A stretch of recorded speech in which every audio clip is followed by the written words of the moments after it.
Easy కదా. So knowledge ఏం కావాలి, స్కిల్ ఏం కావాలి, వాడు వెళ్ళి జాబ్ కొట్టుకోవడానికి ఏం కావాలని మనకు తెలుసు. అండ్ ఈ క్వశ్చన్ ఎందుకు అడిగానంటే సార్, మీరు ఎంత కష్టపడితే ఈ పొజిషన్కి వచ్చారని వ్యూవర్స్ కి తెలియాలని అడిగాను. అంతే కదా. And first of all congratulation sir, 10 years Aero Falcon start అయ్యి 10 years అయిపోయింది. 10 years కంగ్రాచులేషన్స్. ఇప్పటిదాకా సక్సెస్ఫుల్ గా రన్ అవుతుంది. అవునండి. అండ్ నాకు డైలాగ్ గుర్తొస్తుంది, ఆ పుష్ప మూవీలో తగ్గేదే లేదనేది మీ అకాడమిక్ అనిపిస్తుంది నాకు.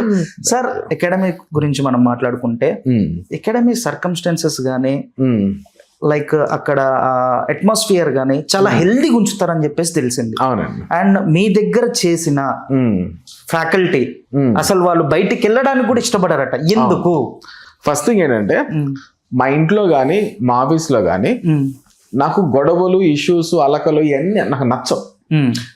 ఎందుకంటే ఒక మనిషి ఎదగాలంటే ఇంట్లో సమస్యలు, ఫ్యామిలీ సమస్యలు, ఈ సమస్యల్లో ఉంటే సమస్యల్ని వీడు సాల్వ్ చేసుకోవడానికి లైఫ్ అంతా వెళ్ళిపోతుంది. సమస్యల్లో లేనివాడే ఒక గోల్ పెట్టుకుని ముందుకెళ్తాడనే ఒక ఐడియాలజీలో నేను ఉంటాను అనమాట. సో నాకు ఎటువంటి సమస్యలు అంటే, మనం ఎదుర్కొనే సమస్యలు వేరు, వాంటెడ్ గా ఫ్యామిలీ సమస్యలు, ఆఫీస్ సమస్యలు పెట్టుకునే దాంట్లోనే ఉక్కిరి బిక్కిరి అయిపోయేటట్టుగా నేను ఉంచను కూడా అట్మాస్ఫియర్.